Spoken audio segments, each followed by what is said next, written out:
Welcome back to Tutorial Tidbits and welcome to my channel.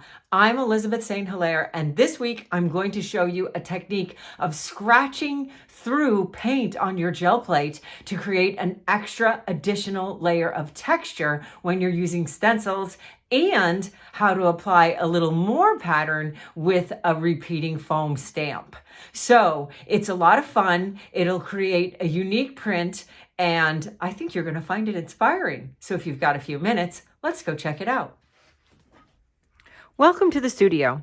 So today I'm going to combine some techniques that I thought would be fun and different.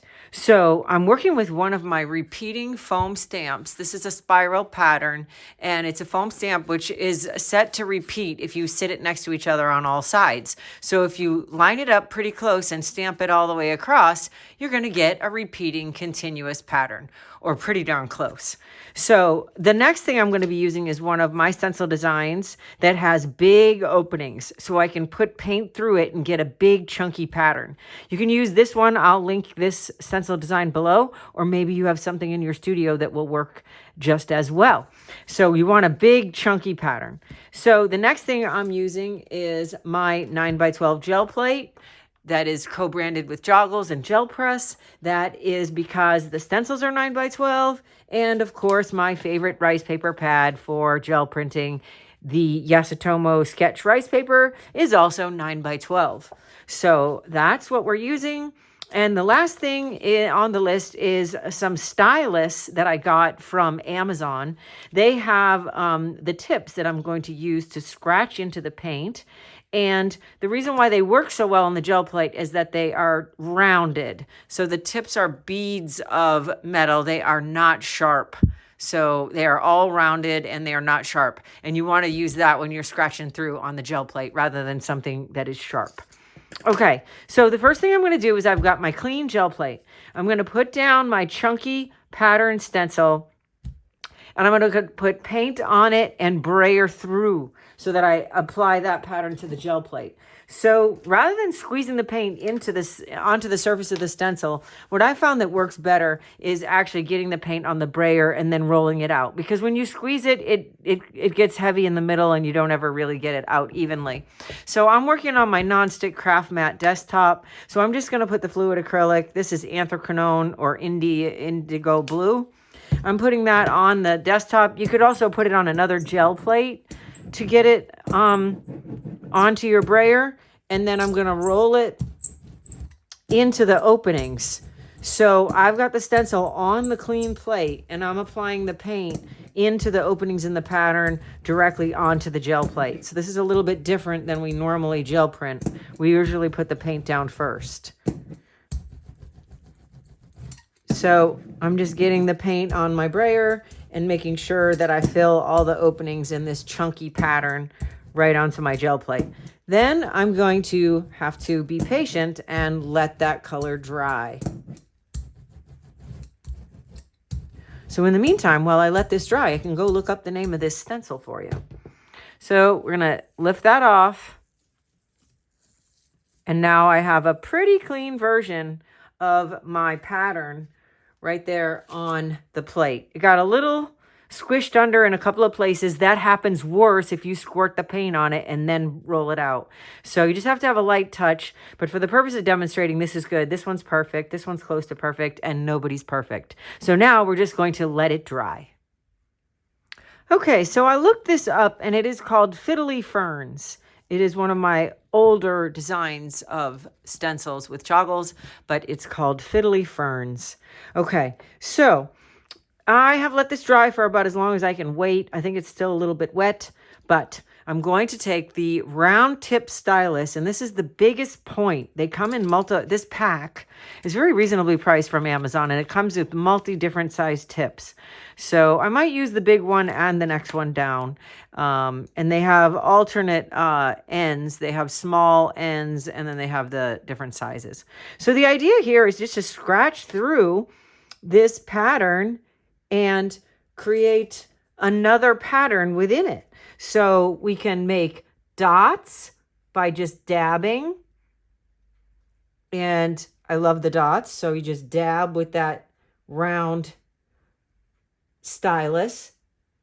and you want to wipe the paint off your fingers or have a paper towel so when it gets buildup of dry paint on it, you can wipe it off. I'm just using my fingers off camera. So I can come through and make several leaves with dots. And the stylus end makes perfect little circles if you hold it straight up and down. If you hold it to the side, you get a little bit of a drag. But if you hold it straight up and down and dab it into the paint with a little pull, you get perfect dots. So then I'm going to do some stripes, especially in the stem. I want to do some cross marks and break that stem up. And I could switch tips too to the back end if I want a thinner line or to the next stylus down. And once the paint dries, you're just scratching through it. So it just scrapes right out. It does not need to be wet. So you can stripe it. You can stripe through the leaves.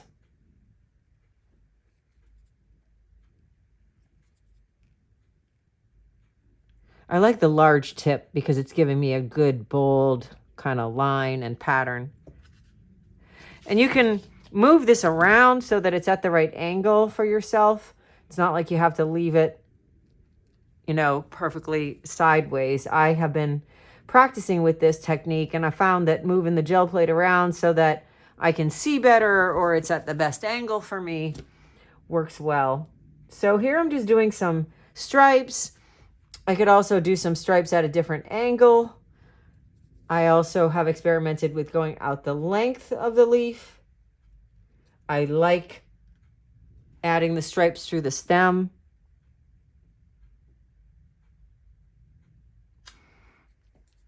And you can just play with whatever patterns sort of inspire you with this. I did, there was another one I did some zigzag like that.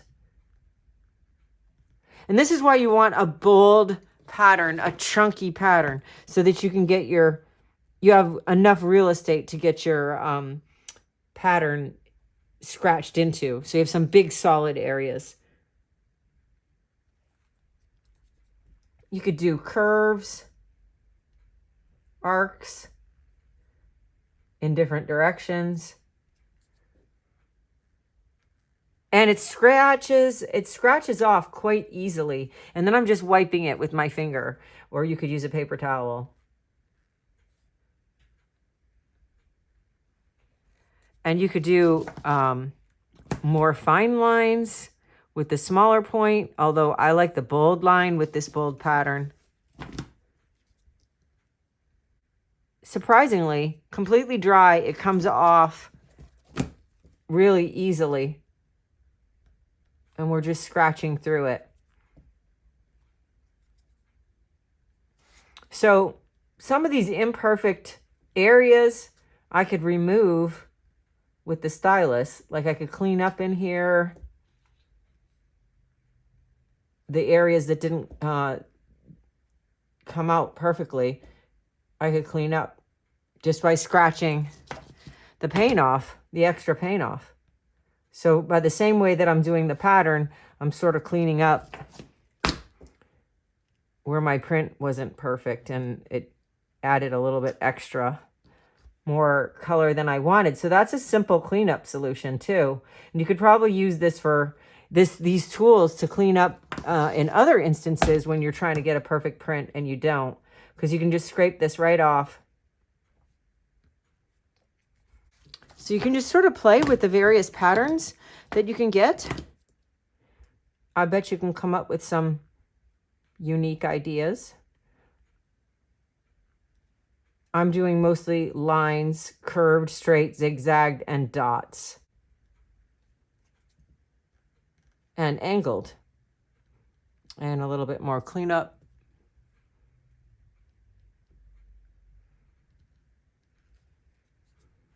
Everybody loves dots, and they're really easy to achieve with the tip of the stylus. You can even add some dot pattern to the stems. So I'm going to add some dots up the stems because I want to put pattern in as many of these chunky areas as I can. Okay, I think that looks pretty good. A lot of fun pattern scraping through. My next step is that I'm going to apply another layer of pattern with my repeating foam stamp. So I dug out my 5x7 gel plate, which is great for brayering your color onto your brayer and then putting it in here, especially if you don't have the craft mat. But it's going to be really good for adding my stencil pattern. So I'm going to use this opaque light ultramarine blue. This is a high flow, so it'll actually be great for stamping because it's a little bit more wet than the fluid and should give me good coverage. So I'm just going to put that out in a thicker puddle than you would for gel printing. And also, the first time I like to roll the excess paint on it as well. And you can do this or both. So I'll press that into here. And I'll apply the pattern. So now I'm going to just go in the top left corner. And then I'm going to move right over one. Oh, I'm a little crooked there, but still, you can see it's still repeating. And then here, doesn't need to be perfect, but it's going to cover the whole surface with this repeating spiral pattern. Okay, now the key with foam stamps is keep the surface, keep it in the paint and keep it wet until you can wash it. It won't wash off when it's dry on the surface of the stamp. So you can throw this in a dish basin of warm soapy water, or you can put it face down into some wet paper towels, or you can take it to the sink right away. Just do not let the paint dry on the surface of your foam stamp. Okay, so now I need to let the paint dry on the plate. So, and then the next step is going to be to put a full color and to pull the print with the sketch rice paper. So I have to think a little bit carefully about what color I'm going to pull this print with. So I need a color that will, this will show up because it's light and opaque. So it'll show up over everything. But the anthracnone blue is dark. So I don't want to go over it with something too dark without any contrast, such as dioxazine purple, because it'll absorb the anthracnone blue and it won't show up. I could go over with magenta because that's lighter than the anthracnone blue and it will show up. And it's darker than the ultramarine blue, which is opaque, so that will show up. So this would be a good choice. I could go over with gold, which will be really bright and everything will show up. I think that this ultramarine would probably absorb the anthracnone blue because they're too close together in value. And the last one I have out here is a turquoise phthalo, which is also pretty dark. It's not as dark as anthracnone blue, but still not enough contrast. So of all the colors I have out on my table, I am going to go with the magenta. And because that's high flow, it's very wet, so it's going to take a little bit to dry. So I'm going to go with the magenta, maybe. But you know what? While I clean off my foam stamp, I'm going to go and get something else. All right, so I've got this hot pink fluorescent magenta that I think would really look cool with this. I considered pulling it with manganese blue, but that would be just more of blue on blue on blue, which could be very useful for blue collage paper. But for the fun of this print, for the idea of having fun, I am going to pull it with the hot pink. Fluorescent pink on top. After everything is dry, we're going to carefully roll fluorescent pink in a nice thin layer on top. So I will take it, the brayer, and rub it off on a clean sheet of paper so I can get a nice thin application. I want to have enough paint for the plate to release the print, but I also want to see the design through the paint. That's how you know you have the right amount of paint, so I can see the design through. Now I'm going to take my rice paper with the smooth side down right into the plate. So I've got full coverage of my 9x12. And I'm applying a lot of pressure from my shoulders with my Baron. I can grab it from here and push from my shoulders. So I get really good pressure. This is great for stencils with small openings. It's great for getting out to all corners. hopefully the extra pressure will make the plate and the paper pick up the whole thing. Okay. And then you're supposed to have patience. You're supposed to wait. Some people say feel the back of it. If it feels cool to the touch, it's not ready to be pulled off because it's still wet underneath. And we want it to absorb into the paper so we can pull off all 3 layers at once. So this doesn't feel cool to the touch, but I can always test it in a corner. And it is pulling clean. So here we go. Oh my God, look at this. This is so fun. So fun. So I got had a little bit of sticking there. When you have a sticking point like that, you notice I was pulling this way and it was sticking. So I come from the other side and pull opposite the sticking so that we can, keep that to a minimum. Wow, look at this. So here is that beautiful pattern that I scratched through my fun chunky design. And then you can see the stamping of the spirals underneath that pattern poking through and the hot pink. So I love that.